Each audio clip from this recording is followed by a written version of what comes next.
Podremos empezar diciendo que Irigoyen llegó al poder por la ley Sáenz Peña, que fue un presidente elegido por las masas populares de ese entonces. Irigoyen fue elegido como presidente por el pueblo luego de que se sancionara la ley Sáenz Peña en 1912. El radicalismo en aquel entonces era un hecho histórico. El radicalismo en ese entonces era un hecho histórico y expresaba una nueva forma de la realidad nacional con la idea de lo que le conviene y no le conviene. Era una nueva forma de realidad nacional en donde se incluían las nuevas demandas sociales, económicas y culturales de esa realidad. Este intuye las demandas sociales, económicas y culturales con el apoyo de las masas que crean nuevas condiciones.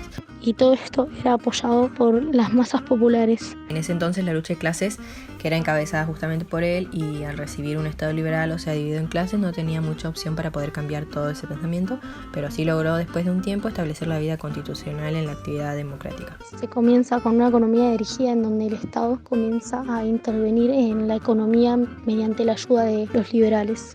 De ahí surgieron nuevas fuerzas y nuevos intereses económicos, financieros y sociales. Ahí es donde aparece la economía rígida y son los liberales, los antiintervencionistas de Estado, quienes inauguran la intervención del Estado en la economía del país.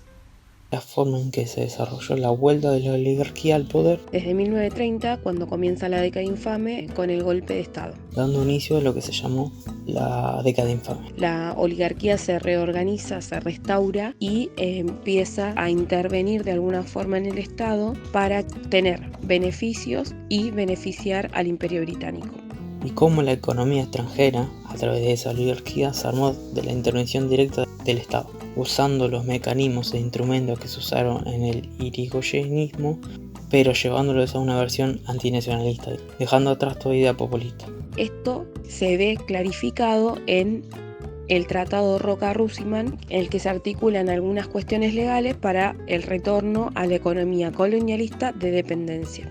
Esta dependencia de los mercados del Imperio Británico. Y los beneficios no eran para Argentina, sino que eran para Inglaterra primeramente. Se le permitía utilizar el transporte de una forma subordinada, o sea, ellos las coordinaban, los regulaban, y también las importaciones de artículos que también se producían acá, pero se priorizaban los de allá. Reconstruir la granja era reconstruirnos a nosotros, Argentina, como la granja de Inglaterra, como volver a ser solamente no un país industrializado, sino un país que no tiene perspectiva de crecer. Y eso era lo que buscaba Inglaterra y eso también era lo que buscaban los oligarcas.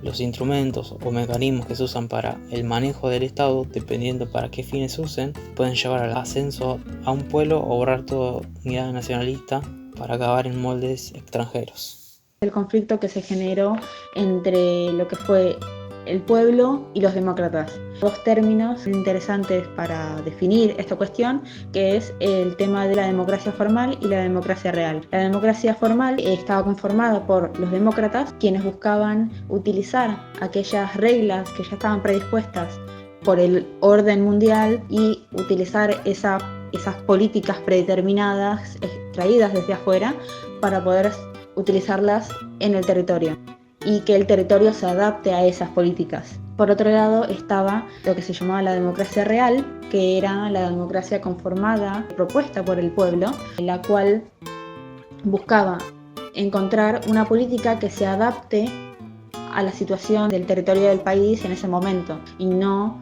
buscar el mismo territorio adaptarse al resto del mundo, porque obviamente para ese momento había una desventaja en cuanto a desarrollo en comparación a lo que eran el resto de los países primermundistas.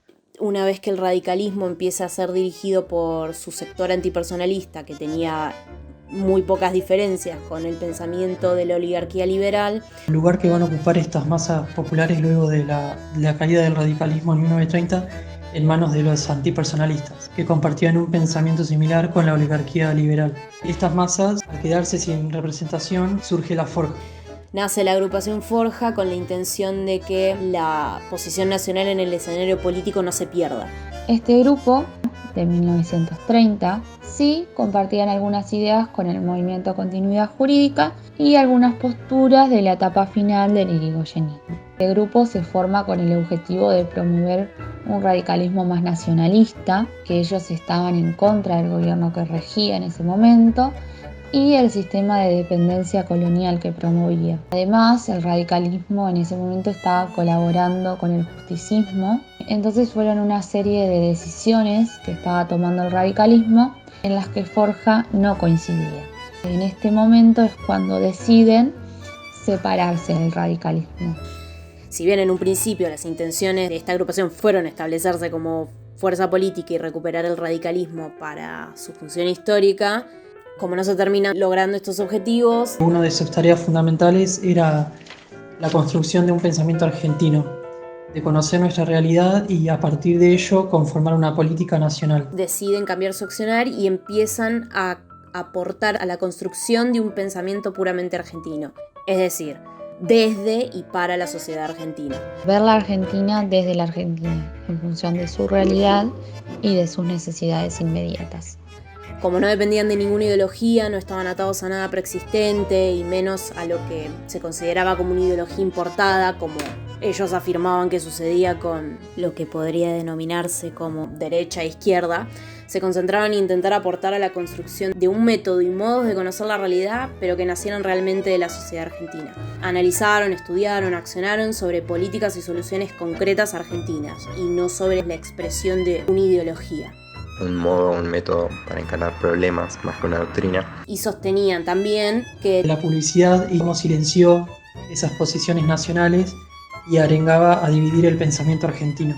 Toda la atención y publicidad que se les daba a los sectores de ideologías importadas, lo que hacía era crear una división del pensamiento argentino para ocuparse de problemas de poca urgencia para nuestro territorio y a su vez lograba dejar sin herramientas ni posibilidad al pueblo de conocer esta realidad propia. Esta agrupación, que denunciaba los intereses de la oligarquía gobernante, no contaba con la difusión de sus ideas en las radios y diarios de la época, y aún así lograban generar el interés de las personas, ya que, por ejemplo, al terminar los actos en los que participaban, había más gente escuchándolos que al inicio de los mismos. También critica a distintos sectores ideológicos que se afligían por la situación económica de las clases bajas en otras partes del mundo, pero al mismo tiempo mostraban indiferencia frente a la situación en la que estaban los obreros en nuestro país. Forja fue fundada por un grupo de radicales, entre los que se encontraban Jauretche y Scalabrini Ortiz. Fue un movimiento ideológico que surge como una línea interna del radicalismo, con la idea de enfrentar a la conducción de Alvear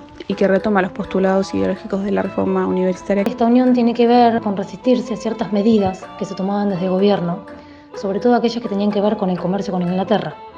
En ese momento, Argentina estaba siendo gobernada por un grupo de personas que representaban a la clase oligárquica. Y esta clase oligárquica tenía tierras para cultivar y para alimentar su ganado. Y les convenía este comercio con Inglaterra. Pero el tema es que Inglaterra era quien ponía los valores y las reglas del juego comercial. Entonces este grupo de resistencia, que luego se llamó Forja, no presentaba en su pensamiento influencias europeas y sostiene una posición antiimperialista. Lo que principalmente buscaba y pedía era que se creen medidas proteccionistas del comercio de Argentina y que no solamente Argentina comercie con Inglaterra, sino que se abra a diferentes países. Quienes la conformaban se consideraban depositarios y aparte guardianes del pensamiento nacionalista de Irigoyen. Llegan a compararse con el mitrismo, que se impuso no solo como una fuerza intelectual, sino también como una fuerza política, pero que quedó derrotada en ese sentido, porque su influencia quedó exclusivamente a los sectores interesados de la oligarquía. Pero como que a la inversa, porque Forja, que no se impuso como formación política en el país, triunfó en este sentido del pensamiento de una nueva nación, pero desde una perspectiva más popular. Arturo Jauretche, en el libro Forja y la década infame, tiene un apartado que se llama Los antiimperialistas y Forja. El punto central es hacer una crítica sobre el enfoque que se toma para hablar del imperialismo, siempre tomando a Estados Unidos como principal culpable, que es la idea que toma la izquierda comúnmente cuando habla del antiimperialismo. Se habla de los antiimperialistas teóricos, ya que al hablar del imperialismo lo hacían solo refiriéndose a Estados Unidos, pero en ese momento también ya se estaba negociando con Inglaterra. En Argentina, quienes proclaman ser antiimperialistas son cómplices en realidad del imperialismo que llevan a cabo los británicos abusando del modelo agroexportador. Estos antiimperialistas argentinos lo que sí remarcan es el avance de Estados Unidos como potencia imperialista, tratando de ocultar justamente que el pionero en imperialismo es Gran Bretaña. Forja estaba buscando denunciar el accionar del Estado y encima hacer consciente al pueblo sobre aquello que denunciaban. Jauretche lo que quiere dar a entender es que la nación argentina no se ve afectada por el imperialismo por Estados Unidos, sino que es más por Inglaterra. Es por eso que él propone hacer una crítica del mismo, tomando la historia argentina y no tomando ideas ajenas a lo que le sucedió al país en aquel momento. En ese momento se estaba estableciendo lo que ellos llamaron el Estatuto Legal del Coloniaje, al mismo tiempo que se firmaba el Pacto Roca-Rusigman. El estatuto consistía en frenar todo desarrollo y progreso, excepto el del área agroganadera, cosa que no era beneficioso para la economía, ya que iba a quedar centrada en un solo sector.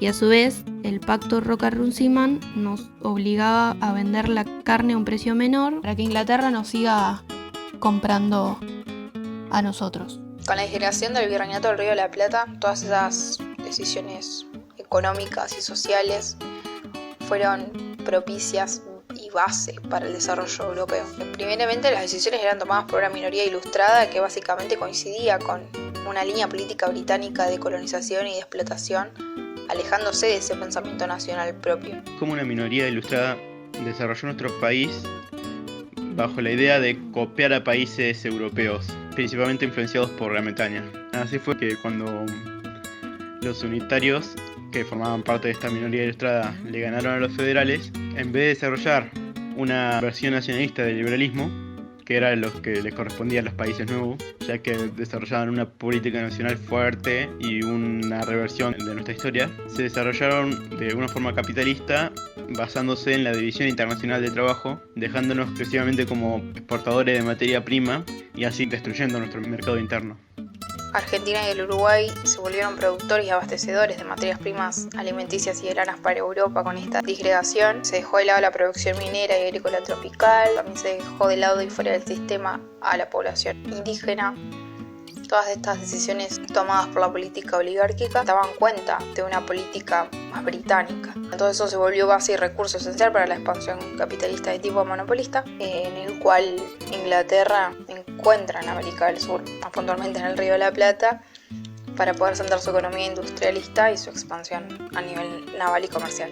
Encima usaron como ejemplo para nuestra constitución la constitución de Estados Unidos, que fue un país capitalista y nuestro país no estaba preparado para este capitalismo, dándole así la opción a los capitalistas extranjeros a desarrollar nuestro progreso. La inteligencia del coloniaje intenta señalar la coincidencia entre la ideología de las minorías ilustradas y aquella política imperial británica, es decir, señala que tiene un pensamiento europeo y que llamaban inteligencia a los intelectuales nativos, pero de una mirada anclada que impedía la creación de un pensamiento propio de los argentinos. En ese momento las universidades eran para una clase dominante, por lo tanto tenían un pensamiento neoliberal.